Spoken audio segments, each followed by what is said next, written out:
எல்லாரும் கையை வச்சு நோண்டிக்கிட்டு இருக்கேன் கையெடுங்க, நான் தான் வச்சுருக்கேன். நல்லா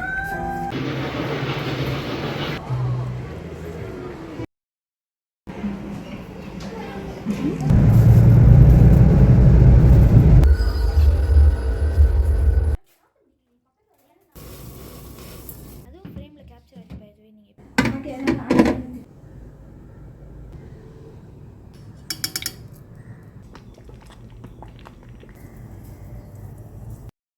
hi friends, welcome to mummy's masala. நீங்கள் எல்லோரும் நல்லா ஹெல்த்தியாக ஹாப்பியாக இருப்பீங்கன்னு சொல்லி நம்புகிறேன். இன்றைக்கி என்ன வீடியோ அப்படின்னு சொல்லி பார்த்தீங்கன்னா, ஒரு வீக்கெண்ட் ரொட்டீன் தாங்க நான் உங்களோட ஷேர் பண்ணியிருக்கேன். ஒரு முதல் நாள் ஈவினிங்லேருந்து நெக்ஸ்ட் டே மார்னிங் பிரேக்ஃபாஸ்ட் வரைக்கும் நான் என்னெல்லாம் பண்ணுறேன் அப்படின்னு சொல்லி ஷேர் பண்ணியிருக்கேன். வாங்க பார்க்கலாம்.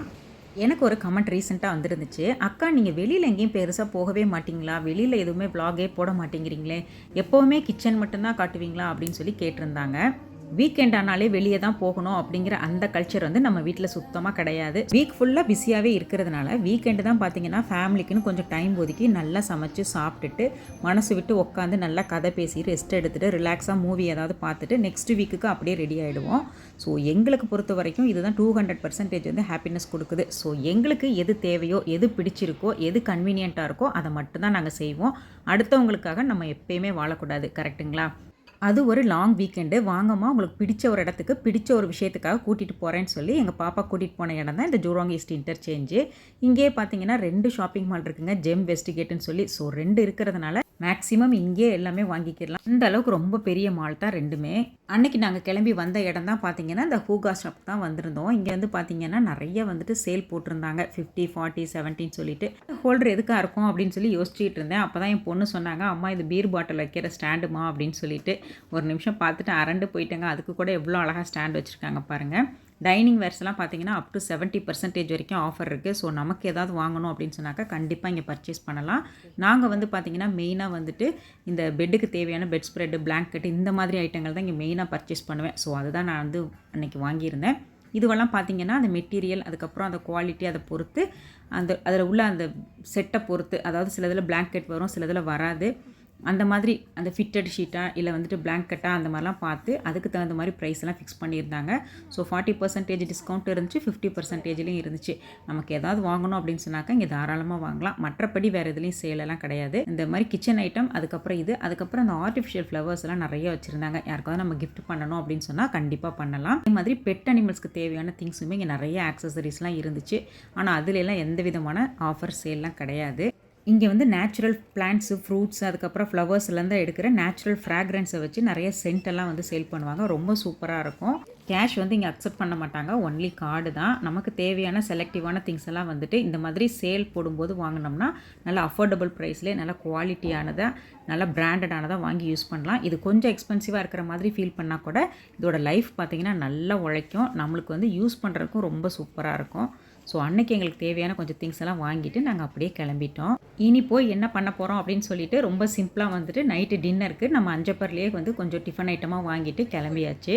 இங்கெல்லாம் பார்த்தீங்கன்னா சின்ன பிள்ளைங்களா இருக்கும்போது கூட்டிகிட்டு வந்து விளையாட விடுறது, இதுக்குன்னே ஸ்பெஷலாக வீக்கெண்ட் ஆனால் கிளம்பி வர்றது.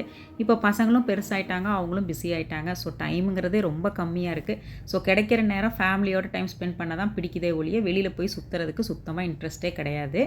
என்னெல்லாம் வாங்கிட்டு வந்தோம் அப்படின்னு சொல்லி பார்க்கலாம் வாங்க. நான் வந்து இப்போ டீக்ளட்டரிங் வேறு கொஞ்சம் பண்ணிக்கிட்டு இருக்கேன். ஸோ அதனால் வந்துட்டு எதுவுமே வந்துட்டு எக்ஸ்ட்ரா வாங்கக்கூடாதுன்னு ரொம்ப கண்ட்ரோல் பண்ணி அளவாக தான் வாங்கிட்டு வந்திருந்தேன். இந்த சீட் வந்து பார்த்திங்கன்னா நம்ம உட்கார்ற சீட்டுக்கு மேலே, ஏன்னா ரொம்ப நேரம் சிஸ்டம் பார்க்குறாங்க பிள்ளைங்க, அப்போ வந்துட்டு அந்த பேக் பெயின்லாம் வராமல் இருக்கிறதுக்காக இது ஒரு மாதிரி நல்லா இதாக இருக்கும்னு சொல்லி அது ஒன்று வாங்கியிருந்தேன். இது வந்து பார்த்திங்கன்னா நம்ம வந்து சூப்பர் சிங்கிளில் ஒரு செட்டு வாங்கியிருந்தோம். அதுக்கப்புறம் குயினில் வந்து ஒரு செட்டு வாங்கியிருந்தோம். இந்த குயினில் வாங்கின செட்டு தான் இது. இது நல்ல அழகான ஒரு ராயல் பிங்க் கலரு.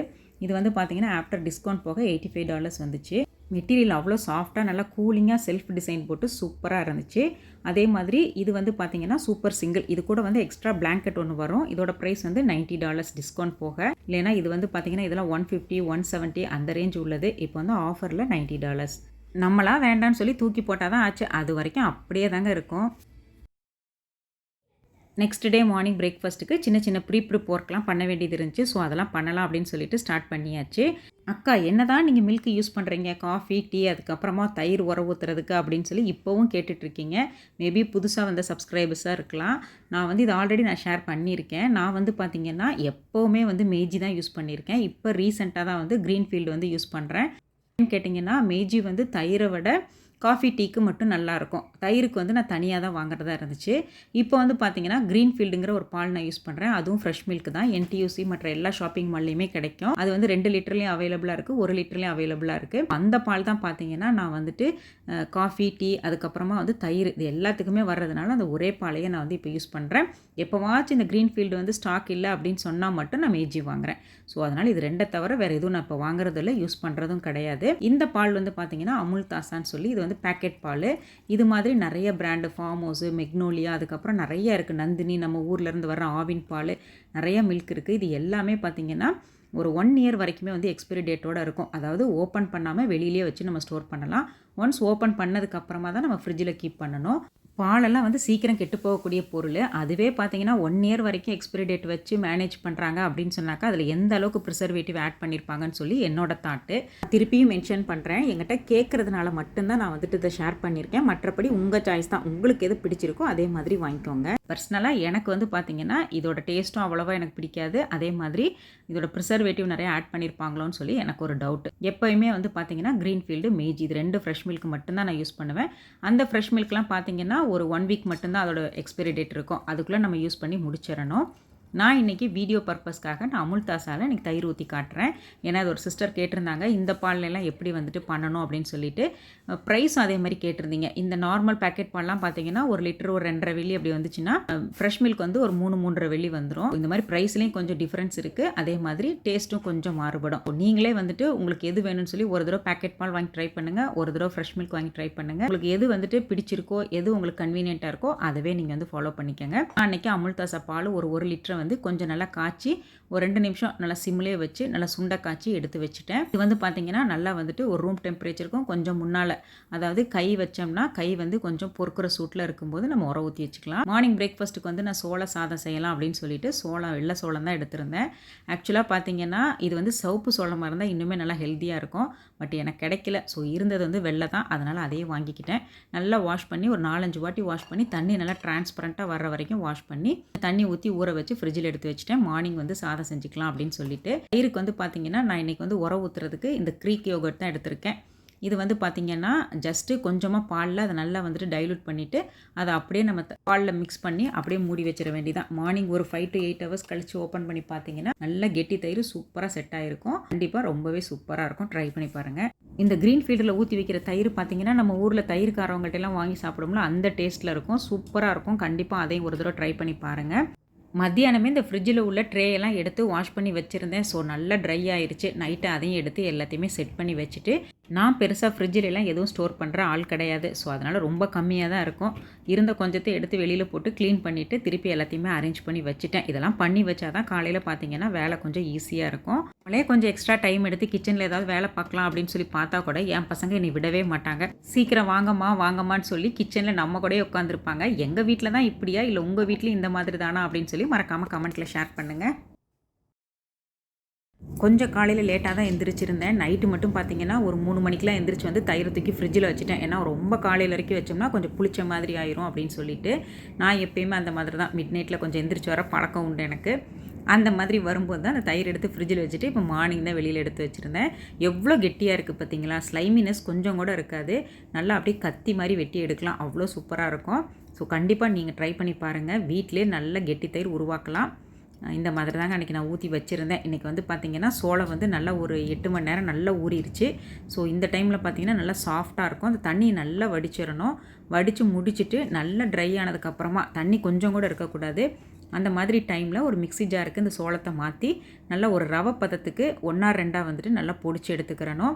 எவ்வளோக்கு வந்துட்டு தண்ணி இல்லாமல் எடுக்கிறோமோ அந்த அளவுக்கு வந்துட்டு மாவு நல்லா வந்துட்டு பொடிச்சு கிடைக்கும். ஒரு ரவை பதத்துக்கு பொடிச்சா போதும், ரொம்ப நைஸாக அடிச்சிடக்கூடாது, அப்புறம் சாப்பிடும்போது வலுவலுன்னு இருக்கும். அடி கனமான ஒரு பாத்திரத்தில் வந்து ஒரு கப்பு சோளம்னா 4 கப்பு தண்ணி மெஷர்மெண்ட்டு தான் கரெக்டாக இருக்கும். இதுக்கெலாம் தண்ணி கொஞ்சம் கூட வச்சு நல்லா வேக வச்சு எடுத்தால் தான் நம்மளுக்கு இந்த டைஜஷன் ப்ராப்ளம்லாம் எதுவுமே வராது, நல்லா ஈஸியாக டைஜஸ்ட் ஆகும். இப்போ பாருங்களேன், இந்த மாதிரி ஒரு கன்சிஸ்டன்சிக்கு நல்லா பொடிச்சு எடுத்துக்கிறணும். இப்படி எடுத்து விட்டோம்னா அப்படியே நல்லா உதிராக இருக்கணும், இந்த மாதிரி இருக்கணும். இதில் வந்து பார்த்திங்கன்னா இப்போ நம்ம எடுத்து வச்ச அந்த தண்ணி வந்து நல்லா கொதிக்கட்டும். பொடிச்ச அந்த சோளத்து கூட 1 கப்பு தண்ணி சேர்த்து கொஞ்சமாக சால்ட் ஆட் பண்ணி நல்லா கரைச்சி வச்சுக்கணும், கட்டி இல்லாமல். இந்த மாதிரி தனியாக 1 கப்பு தண்ணியில் கரைச்சி வச்சுட்டு அதுக்கப்புறமா நம்ம கொதிக்க வச்சுருக்கிற அந்த 4 கப்பு தண்ணி நல்லா கொதிக்கும் போது அடுப்பை கொஞ்சம் சிம்மில் வச்சுட்டு இந்த கரைச்ச அந்த வெள்ளை சோள கரைசலை கொஞ்சம் கொஞ்சமாக ஆட் பண்ணோன்னு வச்சுக்கோங்களேன். சுத்தமாக கட்டியே படாது, நல்லா அழகாக வந்துட்டு சேர்ந்து வந்துடும்.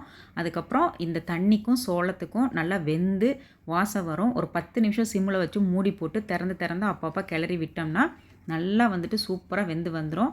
கையில் தொட்டிங்கன்னா சுத்தமாக ஒட்டாது. ஆஃப் பண்ணும்போது கொஞ்சம் லூஸாக இருந்தால் கூட கவலை இல்லை, ஆறி போயிடுச்சுன்னா அதுக்கப்புறம் நல்லா வந்துட்டு கெட்டிப்பட்டுரும். அதுக்கப்புறம் நம்ம கொஞ்சமாக தண்ணியோ இல்லை நல்லெண்ணெய் இல்லை நெய் இது மாதிரி ஏதாச்சும் ஒன்று கையில் லைட்டாக அப்ளை பண்ணிவிட்டு சின்ன சின்ன பால்ஸாக எடுத்து உருட்டிக்கிறலாம். அவ்வளோதாங்க, சோள சாதம் வீட்டிலேயே ரெடி ஆகிடுச்சு. ரொம்ப ஹெல்த்தியானது. இதுக்கு வந்து பார்த்திங்கன்னா காரமான அந்த நான்வெஜ் குழம்பு, மெயினாக சிக்கன் குழம்பு, அதுக்கப்புறம் அந்த கருவாட்டு குழம்பு, தக்காளி தொக்கு, இந்த மாதிரி ஐட்டங்கள்லாம் ரொம்ப சூப்பராக இருக்கும்.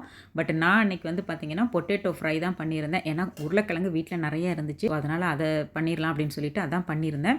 இப்போ பாருங்களேன், இந்த மாதிரி பால்ஸ் பிடிச்சி வச்சிட்டோன்னா நம்ம வந்துட்டு அன்னைக்கு சாப்பிட்டது போக பேலன்ஸ் இருக்கிறத தண்ணி ஊற்றி வச்சிட்டோம்னா நெக்ஸ்ட்டு ஒரு 2-3 நாளைக்கு இதை பிரேக்ஃபாஸ்ட்டாக நம்ம கண்டிப்பாக எடுத்துக்கிறலாம். ஃப்ரிட்ஜில் ஸ்டோர் பண்ணிக்கிறணும். அதே மாதிரி இதில் வந்து ஊற்றி வைக்கிற அந்த தண்ணி வந்து நம்ம மாற்றணுமா டெய்லி அப்படின்னு சொல்கிறீங்க. ரொம்ப அதிகமாக நீங்கள் குவான்டிட்டியில் செஞ்சு நிறைய நீங்கள் ஸ்டோர் பண்ணுறீங்கன்னா தான் அந்த தண்ணியெல்லாம் மாற்ற வேண்டியது இருக்கும். அப்படி இல்லைன்னா அந்த தண்ணியவே நம்ம ஒவ்வொரு தடையும் நம்ம கரைச்சி கூலாக குடிப்போம் இல்லைங்களா, அப்போ வந்து நம்ம யூஸ் பண்ணிக்கிறலாம். ரொம்ப ஹெல்த்தியான இந்த கிளைமேட்டுக்கு ஏற்ற ஒரு சூப்பரான சோள உருண்டையோட இன்றைக்கி விலாக் வந்து நம்ம கம்ப்ளீட் பண்ணுவோம். ஸோ இப்படி தாங்க அன்றைக்கி டே எங்களுக்கு போச்சு. இந்த வீடியோ வந்து கண்டிப்பாக உங்களுக்கு கொஞ்சமாச்சும் யூஸ்ஃபுல்லாகவும் இன்ட்ரெஸ்டிங்காகவும் இருந்துச்சுன்னு நினச்சிங்கன்னா ஒரு லைக் மட்டும் பண்ணுங்கள். நெக்ஸ்ட் வீக் இன்னொரு vlogல மீட் பண்ணலாம். பிடிச்சிருந்தா சப்ஸ்கிரைப் பண்ணுங்கள். தேங்க்ஸ் ஃபார் வாட்சிங்.